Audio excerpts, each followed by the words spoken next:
hoping to be DC nigga gonna roll the ball more and try to look for my black ass now. He's like, what fucking mean we ain't got no fucking curfew? We don't got no fucking curfew. I'm trying to make a remix of DMV version. Facts. All right, man. All right, let's move on. We got we got a lot of breaking news. First of all, there's two trades one trade that happened a couple weeks ago that I forgot to mention before New Year. Yu Darvish and Victor Caratini of the Chicago Cubs are traded to the San Diego Padres for right-handed pitcher Zach Davies.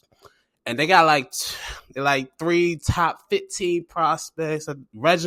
Shortstop Reginald Preciado, I think it was like 9th or 10th ranked in the top 10 and the top 100 prospects of next year, whatever.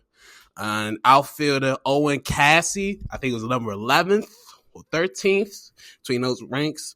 And shortstop Yason Santana. If I butchered that up, my bad. But he was ranked number 15th prospect. I remember him 15th ranked specifically. Well, I think about this trade, the Padres trying to get some pitching moves because that's what the main thing they need. Their bats was good. They needed somebody to help out Chris Luddick. Chris Patton. Well, Luddick or Patton, won his name. They needed somebody to help him out because he was the only arm that was reliable for the Padres in the rotation. So get them extra. Got your arm in the pen and the star rotation to match up with him. That's a nice 1-2 punch. And then get a catcher, Victor Caratini, who's a good batter. He got nice little averages. He can catch too. He can throw them out, all that stuff. But this actually was 2 moves I missed for the Padres. The second one was Blake Snell. This was like a few days ago. He was traded from the Tampa Bay Rays to the San Diego Padres for right-handed pitcher Luis Patino and Cole Wilcox, both right-handed pitchers, relievers, and catchers Francisco Mejia, Blake Hunt. So before this, they traded away their catcher Francisco Mejia. So that way they replaced him with Victor Caratini. All right, that makes sense. All right, that's a good move. Some good moves from the Padres. Some good moves. You got yourself 2 starting pitchers to match with Chris Blutta. You got your new catcher who's can power and can hit, who could probably be all everyday catcher. You got some nice moves. Good job. Speaking of moves that just shocked the world, this one shocked me yesterday. Francisco Lindor and Carlos Carrasco, both of the Cleveland Indians, who were part of that World Series team that blew a 3-1 lead. Thank you, Cleveland. They got traded to the New York Mets for Ahmed Rosario. They're starting shortstop. Andres Georgian. Anders G and Josh Wolf, right-handed pitcher, and Isaiah Green. I fucked up the damn name. And, Isaiah Green. I almost forgot about that. Outfielders. So they got some nice little prospects and they got started shortstop. So they got Ahmed Rosario. So the Indians got started shortstop in their own right. They got some prospects they can build up, and they got a right-handed pitcher they can put in a rotation, or they can put out of the freaking in the bullpen. So, but the Mets win this trade. Shit, you got Carrasco and Lindor. Woo, that's some nice upgrades. Some really nice upgrades. So, shout out to the Mets. They doing their thing. They got some new ownership, so they're looking like they're trying to be some contenders again. They try to get back to their World Series magic from 2015. So they got something in the add with DeGrom. I think Syndergaard out. DeGrom, they can match with DeGrom. That's a nice little 1-2 punch. I think they got a third guy too. I can't forget his fucking name. I know it ain't Zach Wheeler. But regardless, the Mets are making moves. By Orioles, they made no moves to really shake the foundation of baseball realms yet.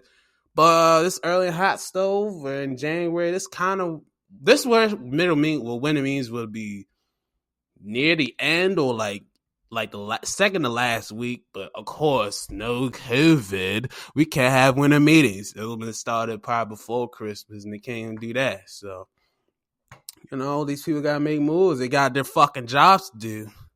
Yeah. And let's go to college. College football playoff is where we'll start with this one. It's they're kind of about to go in the same draws that the NBA did with Bron going against the Warriors like 4 straight years in a row, about to be 5 if it wasn't for Toronto. That's what's going on with NCAA football, because ever since this college football playoff started with this 4 teams making the playoffs instead of just a regular 1v1 BCS championship, it's been basically like the 6-7 teams have only been in that tournament. And four of those teams have been in there at least 3 times. I'm being serious. We got Clemson, Alabama, Ohio State, Oklahoma's been there, Georgia's been there, and Notre Dame. Those are only 6 teams that's been in the damn tournament. It's in that college football playoff. I'm probably forgetting one more, probably Oregon, some shit. But I don't even think they even get love to the Pac-12. Like,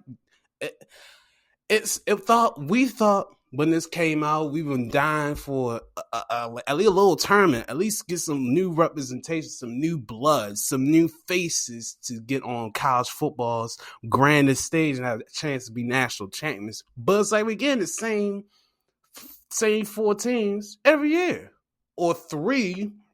Hell, they didn't throw 2 of the same teams in the same conference. The conference loser sometimes usually gets in. And it's like, what? If you win your conference, you should at least be in the running, my guy. Or undefeated. Now, albeit the teams that are undefeated, like UCF and Cincinnati this year, they play on a lower level, but they're still playing football. They may not be in the SEC or the ACC, the Big 10, Big 12, or the Pac-12. Hell, the Pac-12 don't even get love like that. The Pac-12 barely get any love. Shit. But no love. It's just, we need some variety. We need some flavor. We need some new blood. We need some new teams that can be able to compete in the college football players. At least they could at least give Cincinnati a shot. I ain't gonna lie. They should have gave Cincinnati a shot because they're undefeated. They won the Big East, or I think either in the Big East or the Athletic AAC. I was gonna say ACC. They give some new teams some opportunities. This was perfect because Ohio State only played 6 games. They only played 6 games and got to the tournament. And it's like, wait, what? And we don't even need to talk about Clemson and Notre Dame. Clemson beat Notre Dame in the ACC championship game. That should disqualify them from the damn playoff, right? Nope, they're still in. And then they got their asses blew out by Alabama 31-14 in the Rose Bowl. Man, that Devontae Smith, holy shit. Devontae Smith, I was right. Holy shit. That nigga. I ain't never seen a wide receiver this hype since Megatron. This man had 7 catches, 130 yards, 3 TDs. Probably the best receiver I've seen out of Bama since Julio. He probably is the best receiver I've seen from Bama since Julio. Like, this nigga is legit. Like, yo. Matt Jones was 25 or 30 for 297, 4 TDs. 3 of them with the Smith. The last one, he just threw it to some random nigga. It's like, no. He's like, nah. He threw it. It's like, nah. But, but both of them did great. The running game was man. Harris was amazing. Harris with 16 carries. Oh, Najee Harris, my fault. Najee Harris went 16 carries, 125 yards, even flat. So he did a hell of a game. And Bama's back in the championship game. Are we surprised? No, because Bama is always going to be the Bama. They're like the Patriots of the college football landscape. So they're already in. And the second game, which I said Ohio State shouldn't have been in, they should have gave that shot to Cincinnati. Let them get a shot. Let them get the shot of defending chance Clemson. Let them get a chance. Let some. I want to see some new things, new people in the playoff. I already know the kids are gonna choose where they're gonna choose, and they should have that right. And most of the times at the high level, they're gonna go to one of these high prestigious schools like the Clemsons, the Bamas, the Notre Dames, the Ohio States. I understand that. So I'm not even faulting the kids. I'm faulting these damn. I don't know how the fuck they do this inside. They meet up every week talking about, who should be in, who should be out.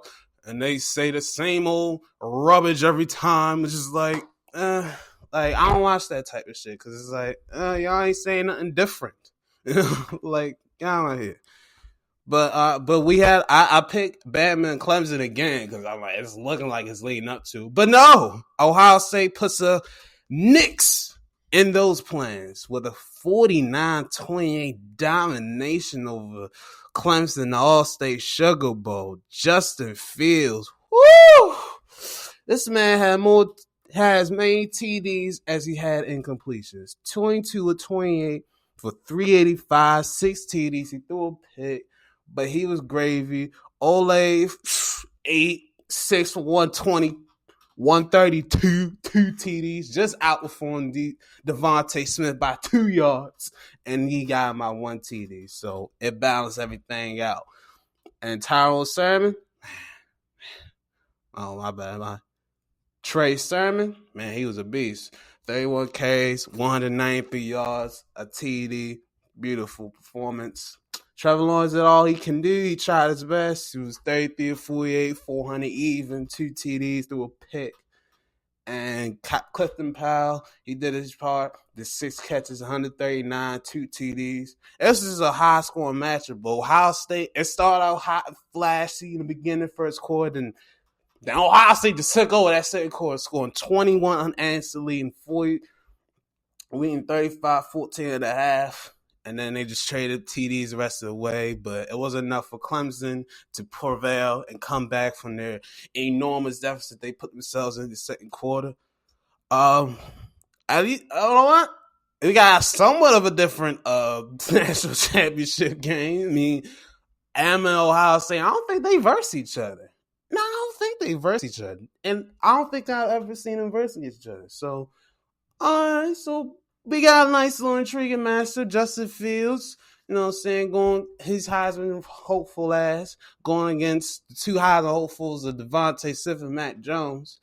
And I'm going with Bama's going to take it. I'll go with Bama. I ain't going to lie to y'all. I'll go with Bama. They look like it's Bama. What more can I fucking say? It's Alabama. They're like the blueprint. They're the standard. Shout out to Sasha Banks, but they're like the standard of college football. They're the face of college football. So, yeah, I'll go with Bama.